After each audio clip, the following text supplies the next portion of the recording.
Shalom saudara yang terkasih, kita bertemu lagi di dalam pembahasan firman Tuhan kali ini dengan tema jangan mengandalkan manusia. Terambil dari Yeremia 17 ayat 5 sampai dengan 10, kita akan membahas bagaimana supaya kita menjadi orang yang sungguh-sungguh mengandalkan Tuhan saja di dalam kehidupan kita. Mari saudara yang dikasih Tuhan, sebelum kita mulai, saya ajak saudara untuk kita berdoa terlebih dahulu. Bapa dalam surga, terima kasih untuk hari ini kami boleh bisa mendengarkan firman Tuhan. Berkati Tuhan dari awal pertengahan sampai akhir, supaya kami diberikan pengertian tentang firman-Mu. Firman-Mu mengajarkan kepada kami supaya kami tidak mengandalkan manusia atau kekuatan diri sendiri, tapi kami mengandalkan Engkau. Beri kami hikmat-Mu, beri kami roh-Mu Tuhan, supaya kami bisa menjadi orang-orang yang mengerti kehendak Tuhan dan dikasihi oleh Engkau. Hanya di dalam nama Tuhan Yesus kami siap untuk diberkati. Kita semua yang siap diberkati katakan amin. Amin saudara. Mari saudara, kita akan membahas firman Tuhan yang hari ini menjadi tema kita, yaitu tentang bagaimana kita tidak boleh mengandalkan manusia atau mengandalkan kekuatan kita sendiri, tetapi kita mengandalkan kekuatan Tuhan atau mengandalkan Tuhan. Saudara yang dikasih Tuhan, lebih banyak daripada kita selalu terkagum-kagum kepada orang yang mempunyai jabatan, orang yang mempunyai kekayaan. Kita menaruh hormat kepada orang yang mempunyai satu posisi di dalam pemerintahan misalnya. Mungkin dia adalah seorang presiden, dia adalah seorang gubernur, atau dia seorang wali kota, dia seorang bupati, dia seorang menteri. Kita lantas berubah sikap dengan memberikan rasa hormat kepadanya, dan sikap kita juga mulai berbeda pada saat kita bertemu dengan mereka. Saudara yang dikasih Tuhan, banyak daripada kita selalu melihat dari sudut pandang manusia, yaitu tentang posisi dan juga tentang di mana orang itu berada. Jikalau semakin dia kaya, dia semakin dihormati oleh banyak orang. Semakin dia miskin, semakin dia tidak diperhatikan, bahkan dia dianggap tidak ada. Saudara dikasih Tuhan, akhir zaman memang sudah dekat dan kita berada di zaman-zaman akhir zaman ini. Dan kita melihat kejahatan semakin jahat, kebenaran akan menjadi semakin benar. Orang benar akan menjadi tambah benar, orang jahat akan semakin jahat. Tapi kita juga bisa melihat bahwa di dalam hidup kita ini, kita cenderung untuk mengandalkan pertolongan dari orang, bukan pertolongan dari Tuhan. Kenapa? Kadang-kadang kita berpikir, oh, kalau kita punya pendeta yang diurapi Tuhan, pendeta itu punya talenta melakukan mujizat, kesembuhan, atau mengusir setan, atau mendoakan dan yang lain-lain, kita cenderung untuk mengkultuskan orang itu. Lalu kita mulai menomorduakan Tuhan. Kita menomorsatukan dia. Kita bilang, aduh kalau anakku sakit, tolonglah engkau berdoa buat anakku. Kadang sepertinya kita tidak punya kuasa sama sekali untuk berdoa untuk anak kita. Atau kita tidak punya kuasa sama sekali untuk berdoa untuk orang sakit, yaitu buat orang tua kita, atau buat saudara kita, atau siapapun yang dekat dengan kita. Saudara yang dikasih Tuhan, Tuhan berkata begini, terkutuklah orang yang mengandalkan manusia, karena Tuhan memberikan kuasa kepada orang yang percaya kepadanya. Di dalam dirimu dan di dalam diriku, Tuhan memberikan otoritas. Otoritas itu ada di mana? Otoritas itu ada di mulutmu. Pada saat engkau berkata bahwa kita percaya di dalam nama Tuhan Yesus, bahwa engkau akan disembuhkan, darah Yesus akan menyembuhkanmu dalam nama Yesus, hal itu bisa terjadi. Satu hal pengalaman yang saya alami, itu terjadi di 2010. Saat itu saya melihat ayah saya sedang sakit dan dia masuk di ICU. Keadaannya sangat parah karena semuanya gagal.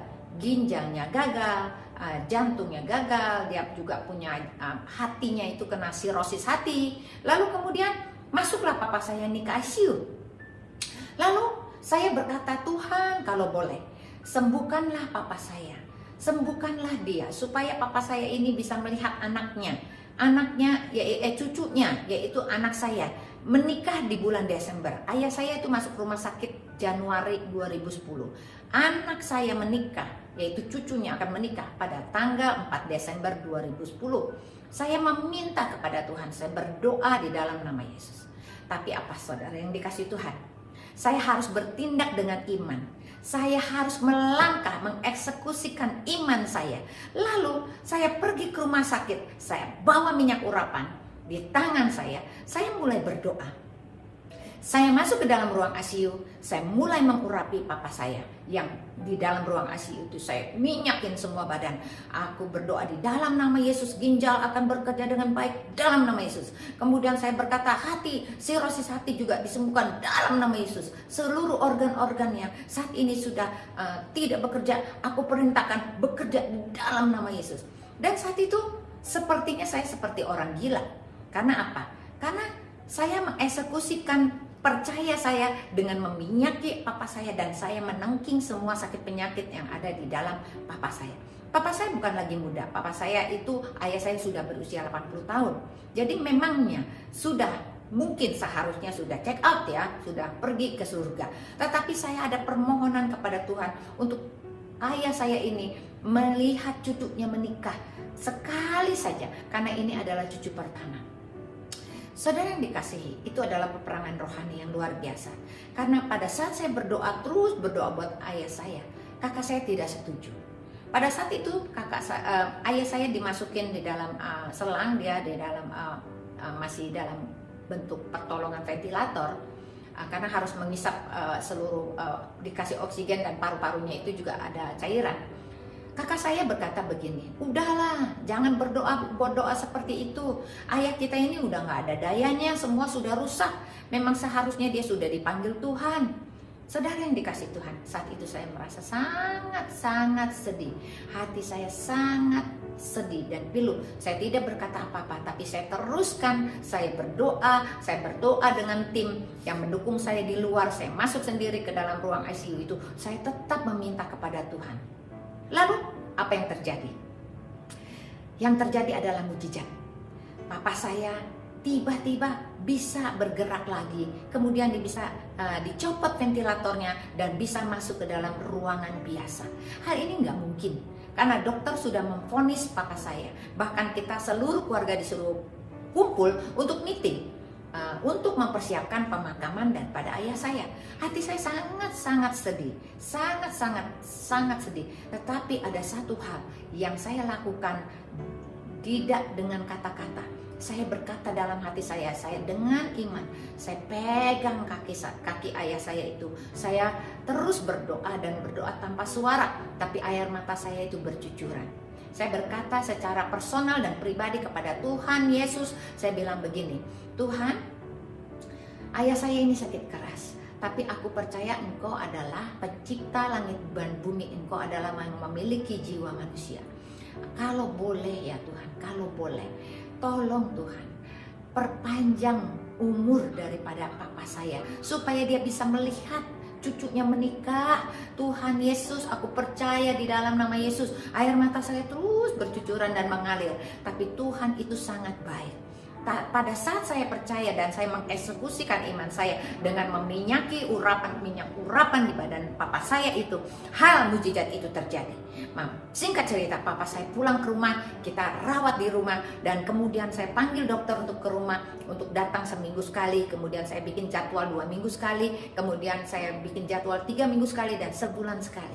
Sampai papa saya itu sudah bisa makan dan dia bisa tiduran, walaupun memang tubuhnya sudah jadi kurus, tetapi dia makan dan minum selama 1 tahun lebih itu dalam keadaan baik. Puji nama Tuhan. Apa yang terjadi mujizat selanjutnya yang saya lihat? Tuhan tidak kasih hanya sampai Desember tanggal 4 perkawinan daripada cucunya. Tuhan perpanjang sampai bulan Januari, Februari, dan ayah saya dipanggil Tuhan bulan Maret 2011. Sedang dikasih Tuhan. Ingat, saya sharing cerita ini supaya kita mengandalkan Tuhan, bukan mengandalkan manusia. Karena pada saat saya mengandalkan manusia, saya akan lemah.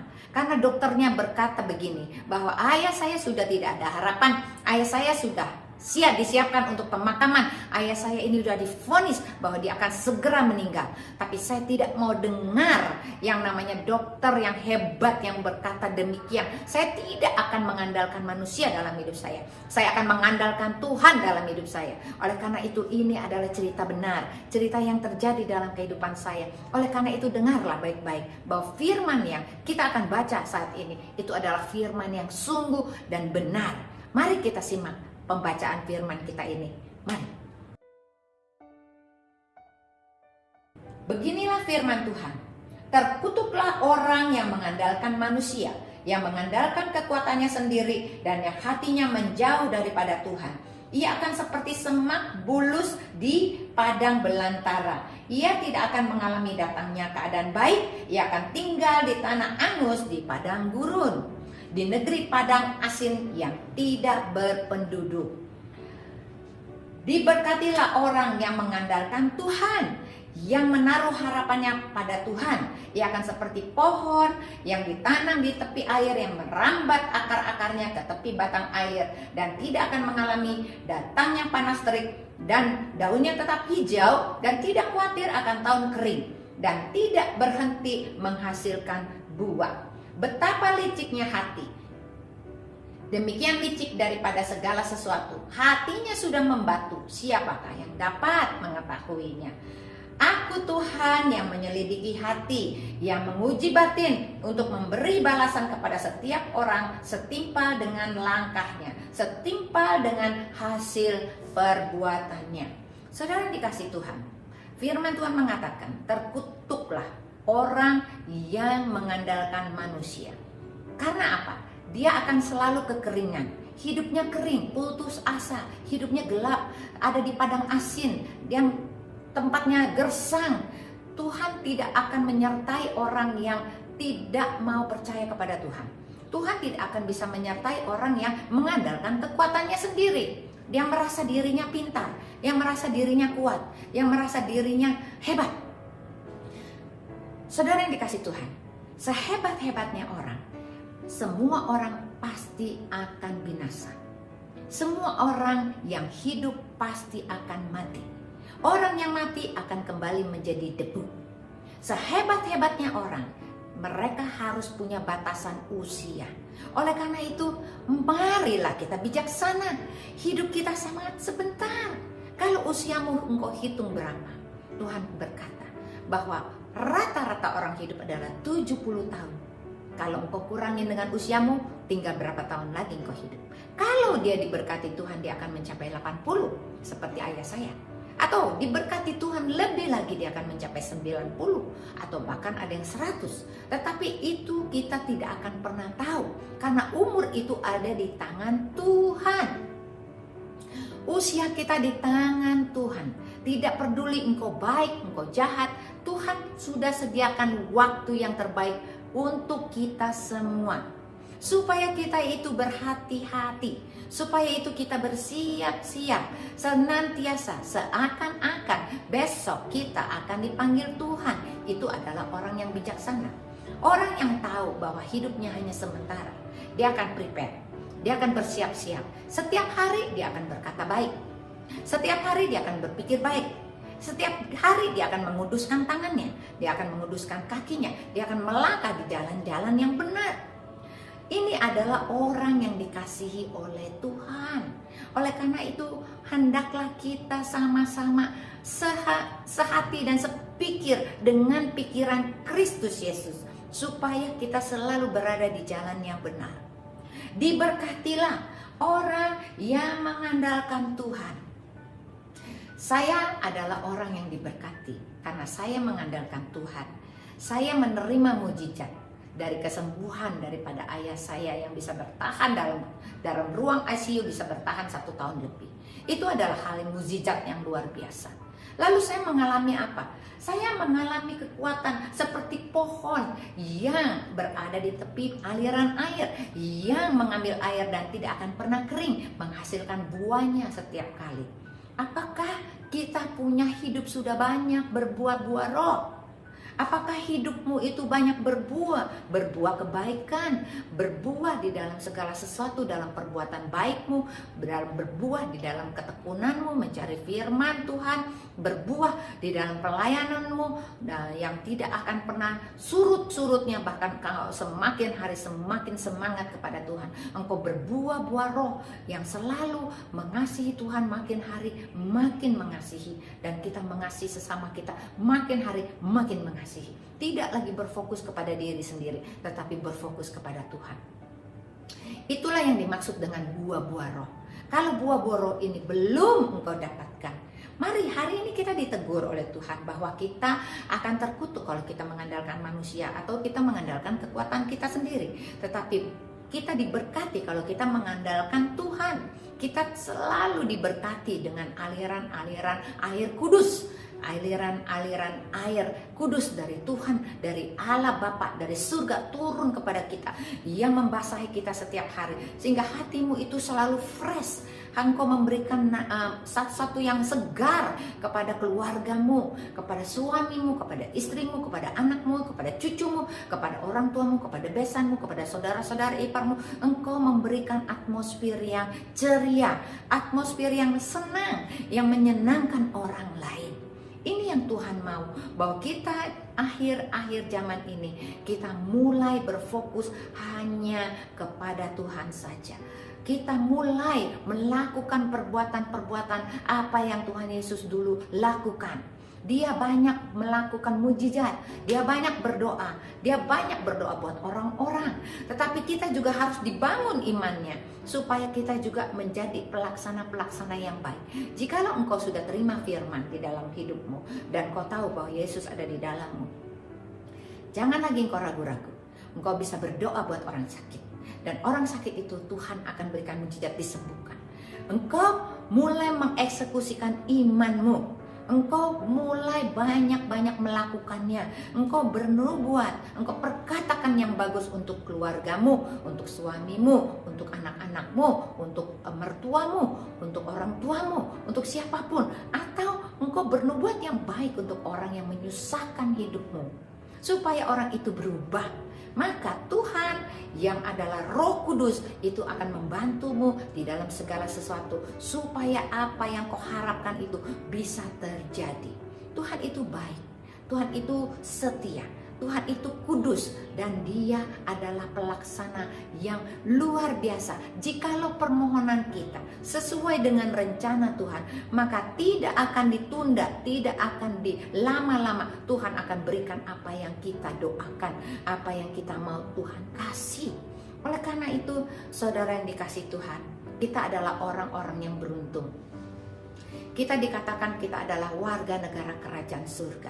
Tidak banyak orang yang dikatakan kita adalah warga negara kerajaan surga. Hanya orang-orang yang hatinya dekat kepada Tuhan, yang hatinya selalu rindu kepada Tuhan. Dia adalah orang-orang yang akan memiliki tempat di dalam kerajaan surga. Mari kita berpikir, apakah sudah ada tempat kita di sana? Jangan sampai kita ketinggalan, karena waktu-waktu ini adalah waktu-waktu yang jahat. Kalau kita melakukan kejahatan, maka hari demi hari kita akan semakin jahat.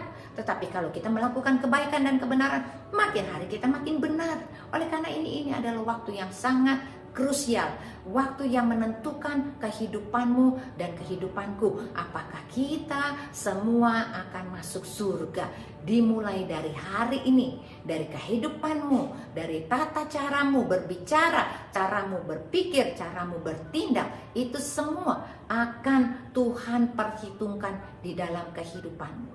Saudara yang dikasih Tuhan, firman Tuhan mengatakan, Aku Tuhan yang menyelidiki hati, yang menguji batin untuk memberikan balasan kepada setiap orang setimpal dengan tingkah langkahnya, setimpal dengan hasil perbuatannya.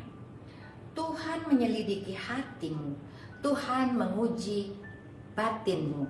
Tuhan akan memberikan balasan kepada orang yang langkahnya benar, dan Tuhan akan memberikan hasil yang reward yang setimpal dengan hasil perbuatannya. Saudaraku, dalam ayat yang ke-10 dikatakan demikian. Ini adalah rema kita. Tuhan menyelidiki hatimu dan hatiku. Dia menguji batinmu dan batinku. Oleh karena itu, saat-saat ini adalah saat-saat kita membuktikan diri kita. Kita adalah murid Yesus yang baik. Kita adalah milik Tuhan. Kita akan dibalas setimpal dengan perbuatan kita, dengan langkah-langkah kita. Oleh karena itu, biarlah Roh kebenaran, yaitu Roh Kudus, yang akan memimpin kehidupanmu dari sekarang sampai kedatangan Tuhan yang kedua kali. Kita hidup dalam kebenaran, kita hidup dalam pimpinan Tuhan, kita hidup dalam kemuliaan demi kemuliaan, kita hidup dalam kekudusan, sehingga kita layak disebut dengan anak-anak Allah yang maha tinggi. Oleh karena itu, saudara yang dikasih Tuhan, saudara adalah orang yang diberkati jikalau saudara mengandalkan Tuhan. Tapi saudara akan menjadi orang yang terkutuk jikalau engkau mengandalkan orang lain dan mengandalkan dirimu sendiri. Oleh karena itu, mari kita ajak bersama-sama kita untuk kembali kepada jalan yang benar, kepada firman Tuhan yang membawa kita kepada kehidupan. Mari saudara, saya ajak saudara untuk berdoa terlebih dahulu. Bapa dalam surga, terima kasih untuk firman-Mu yang iya dan amin. Engkau mengajak kami supaya kami tidak mengandalkan manusia, tidak mengandalkan diri kami sendiri dan kekuatan kami sendiri, tidak mengandalkan seorang yang mempunyai jabatan, tetapi kami boleh mengandalkan Tuhan saja, sehingga kami bisa menjadi orang yang diberkati Tuhan.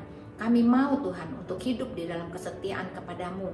Kami mau berdoa kepadamu. Kami mau mengeksekusikan iman kami setiap hari, hanya untuk membuktikan kami sungguh-sungguh percaya kepadamu, sehingga kami bisa menerima mujizat demi mujizat dalam hidup kami setiap hari. Kami juga percaya Tuhan bahwa Engkau adalah Allah yang menguji hati kami dan menguji batin kami. Oleh karena itu, biarlah kami boleh lulus di dalam semua ujian ini, supaya kami mendapatkan reward yang terbaik, yaitu nama kami dicatat di dalam kitab kehidupan, dan kami akan mendapatkan mahkota kemuliaan, mahkota kebenaran, mahkota kekudusan. Terima kasih Tuhan untuk firman-Mu yang hidup yang kami sudah terima hari ini. Hanya di dalam nama Tuhan Yesus, meteraikan Tuhan semuanya menjadi benih yang hidup dan menjadi pohon yang besar yang akan berbuah-buah lebat dalam hidup kami. Hanya di dalam nama Tuhan Yesus, kami semua yang sudah diberkati, kita percaya, katakan amin. Amin saudara. Tuhan Yesus memberkati.